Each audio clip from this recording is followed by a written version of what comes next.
it's pretty simple to know when you sack the rook for a minor piece. And I'm going to show you an example from a game I played recently where you sack the rook for position. What do I mean by position? In this case, it's to weaken the king position. Now, I'm just going to show you the whole game. We're just going to breeze through it a little bit. He's attacking my bishop. I move away, right? I'm going to castle. Now, this exchange with the bishops on e3, I mentioned this a lot. It opens up the f-file for my rook, which can lead to possible good attacks. My opponent dropped the pawn here.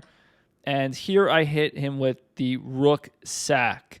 So why did I hit him with the rook sack? The computer says this is brilliant. Thank you, computer. I'm not calling myself brilliant. You called me brilliant. Thank you. No, thank you. But anyway, so why did I do this? Okay, well, a couple of reasons. The main reason is he has to take back with a pawn. So because he has to take back with a pawn, he's damaging his king position. Now, the rook is worth 5 pawns. The knight is worth 3, right? But there's more to chess than just strictly piece values, right? Because the object of the game is to checkmate your opponent, right? So there's a lot of things we have to factor in. There's a lot of variables in chess that are not just materialistic, right? So my opponent opens up his king side. Now, why did I do that? Because my knight can just kind of come here and attack not just this pawn, but also this square. My knight can come to these 2 squares, hit the king, my queen can come in, the bishop's aimed at my king, at my opponent's king, and my rook can slide in very quick and enter the game. So for all those reasons, I evaluated that it is worth the sacrifice. Now let's see how the game played out. My opponent tries to get his pieces in to defend. I throw in the aforementioned knight check move. My opponent moves to attack my knight, moves out of the way to check and to attack knight. Notice also that if he came in the corner, I have knight f7 forking the queen. He has to give up the rook. So he has to give the rook right back up just because of my attack. So he tried to hold on for dear life and played king g7, attacking my knight. But how do we defend the knight in the most active way here? Queen h5. We defend the knight by developing a new piece, getting a new attacker into the game. And now when my knight drops back, I'm naturally attacking check on h6. So not to mention, again, my bishop's in here. My rook's easily entering the game using that f-file. Remember, the open f-file is another big reason why I chose to sack the rook here. And also because the pawn, he had to take back with the pawn. He couldn't take back with a piece. My opponent desperately tries to close this diagonal because of the bishop, trying to shut my pieces out, right? But again, it doesn't work here because I'm just winning this pawn and I keep the diagonal open. So I don't take with the bishop because, that would defeat even though it's okay here, that would kind of defeat the purpose of what I'm trying to do. I want this bishop aimed at the king. So I threw in this check first. Now, I threw in this check first. It's a nice in-between move because I want my knight on f5. The knight on f5 is really strong. It can't be easily kicked out because these pawns are doubled, because I sacked the rook, so there's no pawn that can kick me out.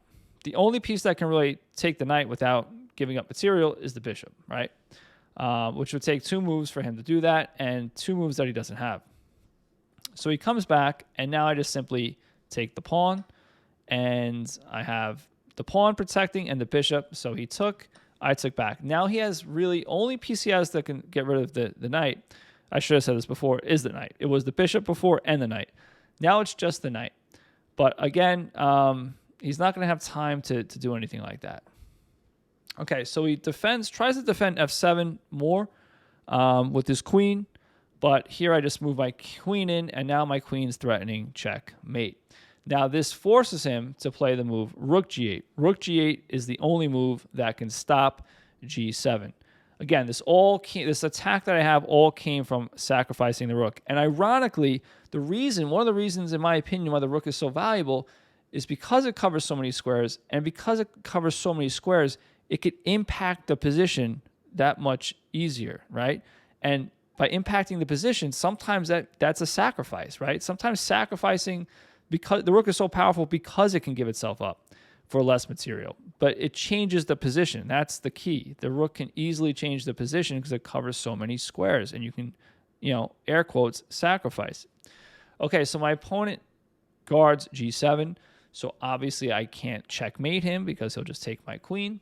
He's also protecting f7. That's why he moved the queen here. So now when his rook leaves the defense of f7 to stop checkmate, I cannot take f7 because his queen's there. But what is this all doing? What is my queen, knight, and bishop doing? It's tying his pieces down. He's forced to play g7, right? His king's in the corner, right? His rook's over here. I could just take his rook, and that's fine.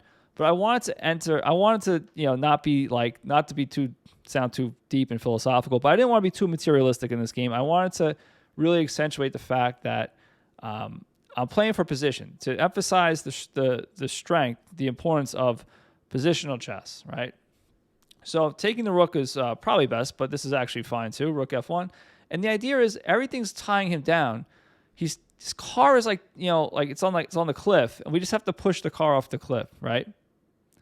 That's actually a terrible analogy. I hope no one's in the car, but let's say that it's an empty car and it's hanging on a cliff for some reason. We just need another feather to just tip it over. That rook is the extra feather. When you have your opponent tied down, oftentimes just look for a new piece to add into the game. I'm simply going rook f3, rook h3, and you try to defend that. Okay? So he tries to, because he's a decent player. He's probably been playing chess for a while. But it's not stopping h3. And there's really nothing he can do. The only thing that can really stop h3 is rook g7, which would actually give up control of g7, and I would checkmate him on the spot. He also can't push his pawn to clear the defense for his queen to defend because his pawns are doubled.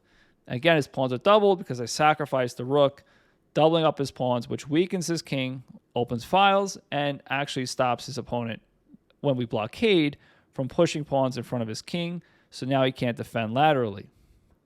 My opponent tries to do something here, but it's too late. I just play rook h3, and now my opponent trolls some moves at me, just throws in some checks to delay the inevitable.